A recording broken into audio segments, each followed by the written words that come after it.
কথা আছিল দুয়ো একেলগে সপোন পূৰণ কৰিম, কিন্তু এতিয়া তোমাক কাষত পোৱাটো মোৰ বাবে সপোন হৈ ৰ'ল। ভাবিছিলোঁ তোমাৰ ভালপোৱাই মোক সলনি কৰি দিব, অৱশেষত তোমাৰ অৱহেলাই মোক সলনি কৰি দিলে।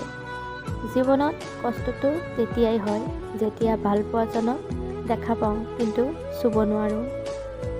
পৃথিৱীৰ সকলোতকৈ বেয়া অনুভূতি হ'ল মাজনিশা কাৰোবাক মিছ কৰা।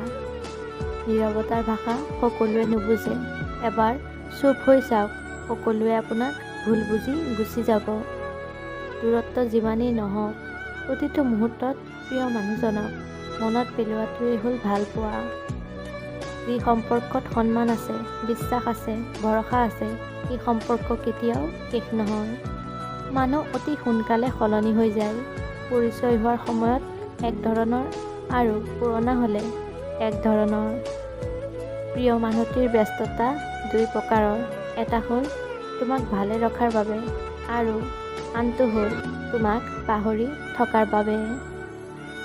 আপোনাৰ পত্নীয়ে চাকৰি কৰক বা নকৰক, প্ৰতিমাহে অলপ টকা হ'লেও আপোনাৰ পত্নীৰ হাতত দি কওক, এই টকাখিনি তোমাৰ ইচ্ছামতে খৰচ কৰা। মই হিচাপ নলওঁ। বিশ্বাস কৰক, আপোনাৰ পত্নীয়ে সেই টকাখিনি কেতিয়াও ইচ্ছামতে খৰচ নকৰে, বৰঞ্চ আপোনাৰ বিপদৰ সময়ত সকলোৰে আগতে আপোনাৰ কাষত আহি থিয় হ'ব। সকলো ৰাস্তা যেতিয়া বন্ধ হৈ যায়, তেতিয়া চকুৱে আকাশৰ পিনে চায়। চকুৰ মায়া, হাঁহিৰ মায়া আৰু কথাৰ মায়া, এই তিনিটাৰ ভিতৰত যদি এটা মায়াত তুমি আবদ্ধ হৈ পৰা, সেই মানুহজনক তুমি কেতিয়াও পাহৰিব নোৱাৰিবা।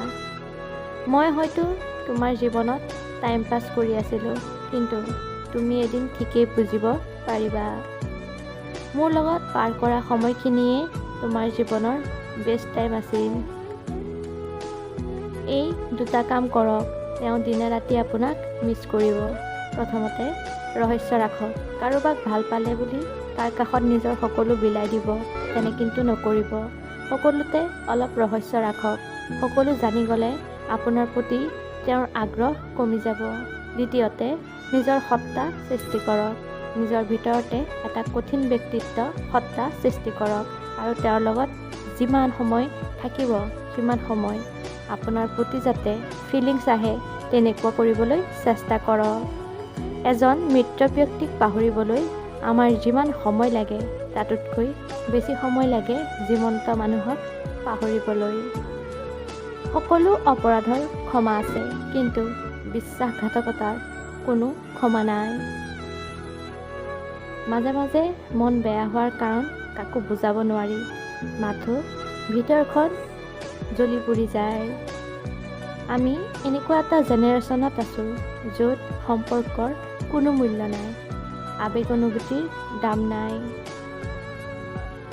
বিশ্বাসৰ মৰ্যাদা নাই, কথা দি কথা ৰখাৰ প্ৰচেষ্টা নাই। কোনোবাই তোমাক বেছি গুৰুত্ব দিলে নাভাবিবা মানুহজন বহুত সস্তীয়া বুলি। আচলতে সৌভাগ্য তোমাৰ, পৃথিৱীত ইমান মানুহ থকা সত্ত্বেও তোমাকে কিয় ইমান সময় আৰু গুৰুত্ব দিছে। জেদ, অভিমান, ইগ' এই তিনিটা শব্দই এটা ভাল সম্পৰ্ক শেষ কৰি দিয়ে। সময় কি অদ্ভুত, চিনাকি মানুহৰ অচিনাকি চেহেৰাবোৰ সন্মুখত দেখাই দিয়ে, নহয়নে? ধন্যবাদ বন্ধু বান্ধৱীসকল, আজিৰ ভিডিঅ'টো ইমানেই। যদি ভিডিঅ'টো ভাল পালে লাইক এটা কৰি শ্বেয়াৰ কৰি দিব আৰু এনেধৰণৰ ভিডিঅ'ৰ বাবে আমাৰ চেনেলটো ছাবস্ক্ৰাইব কৰি ৰাখিব। আজিলৈ আহিছোঁ, পুনৰ লগ পাম নতুন এটা ভিডিঅ'ৰ